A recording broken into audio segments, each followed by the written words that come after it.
चुड़ैल की बांसुरी। एक सुहाना सा दिन होता है और मगन, रामलाला, चंदन, राजन, तपन और गोलू के पापा गांव के बरगद के पेड़ के नीचे बैठकर अपनी शाम की गपशप कर रहे हैं। अरे रामलाला और चंदन, तुम्हारी फसल कैसी चल रही है इस साल? अरे बंधु, क्या बताएं, बारिश ने तो परेशान कर रखा है। सही बात, बारिश की कमी ने दिमाग खराब कर दिया है। सरपंच गांव वालों के लिए एक खबर लेकर आता है। अच्छा मेरे गांव के भाइयों, सुनो जरा, हमारी सरकार ने किसानों के लिए शहर में एक सेमिनार का आयोजन किया है, जिसमें वो खेतों के बारे में और भी कुछ जानकारी देंगे। तो मुझे लगता है कि हमें वहाँ जाना चाहिए। सरपंच जी, मेरे खेतों में कीड़ों ने परेशान कर दिया है, उसके लिए कुछ जानकारी मिलेगी क्या?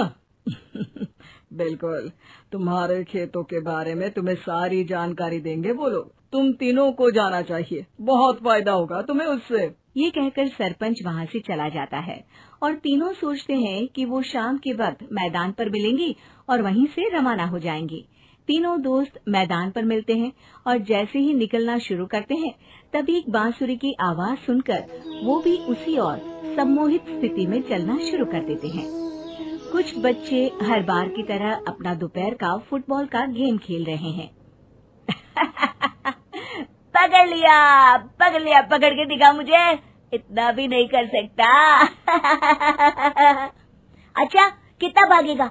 आखिरकार तो मेरी पकड़ में आ ही जाएगा।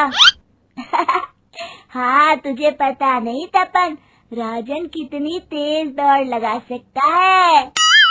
खेलते खेलते अचानक से एक बांसुरी की मीठी आवाज सुनाई पड़ती है। सारे बच्चे उसका पीछा करने लगते हैं। शाम हो गई है और बच्चों के घर न आने की वजह से उनकी माँ मैदान में पहुँच जाती है। राजन बेटे, अरे ओ राजन बेटे, किधर चले गए? इतनी देर हो गई, घर वापस क्यों नहीं आए बेटे? तपन बेटा, चलो घर, शाम हो गई है, कितना खेलोगे? और गोलू, ओ गोलू।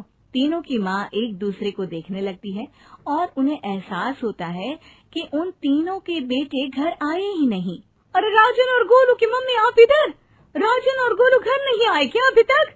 नहीं तो दोपहर में राजन मुझे बताकर गया था कि वो तपन और गोलू के साथ खेलने जा रहा है। मैंने सुना है कि गांव में एक चुड़ैल घूम रही है, कहीं वही तो नहीं ले गई ना हमारे बच्चों को? ऐसा कुछ नहीं हुआ होगा, हम तीनों अलग अलग जगह ढूंढते हैं, इधर ही खेल रहे हों। सुनिए जी, ये तीनों मिल ही नहीं रहे हैं और मेरे दिमाग में बहुत बुरे बुरे ख्याल आ रहे हैं।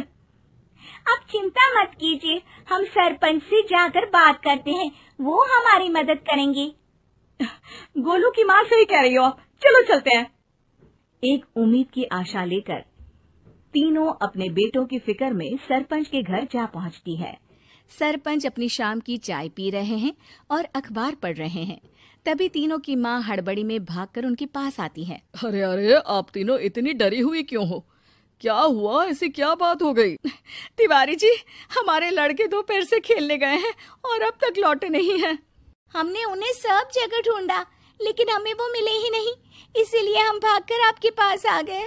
अच्छा, इनके पिता कहाँ है? ये कुछ काम के लिए शहर गए हैं, इसीलिए हम भागकर आपके पास आए हैं। हाँ, मैं उसके बारे में भूल ही गया था। एक काम कीजिए, मुझे उस जगह लेकर चलिए जिधर वो आखिरी बार खेल रहे थे। सरपंच घर से एक डंडा लेकर तीनों के साथ मैदान की ओर निकल पड़ते हैं। तीनों मैदान पर पहुंच जाते हैं और उन्हें ढूंढने के लिए कुछ सुराग खोजना शुरू करते हैं। आपको कोई ऐसी जगह पता है जहाँ ये तीनों साथ में मिलते हैं? नहीं जी, ऐसी तो कोई जगह नहीं पता।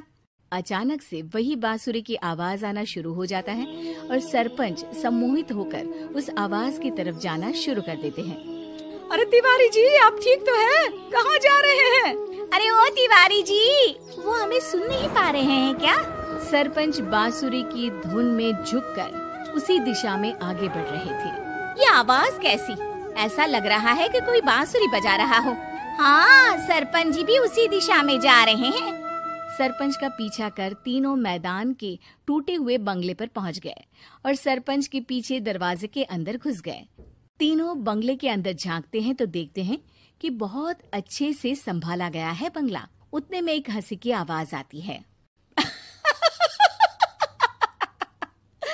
मेरी बांसुरी, तूने मुझे आज तक कभी तंग नहीं किया, हमेशा अपने जादू से लड़कों को खींच लाती है।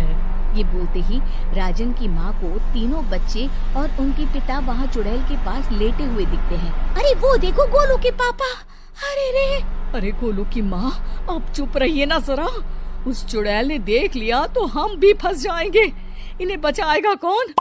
लगता है ये शहर गए ही नहीं और इस चुड़ैल ने इन सबको भी यही बुला लिया है। अब हमें इन्हें छुड़ाना होगा। एक काम करते हैं। राजन की मम्मी गोलू और तपन की मम्मी को एक प्लान बताती है। बिल्कुल सही कह रही हो राजन की मम्मी। चलो आज इस चुड़ैल को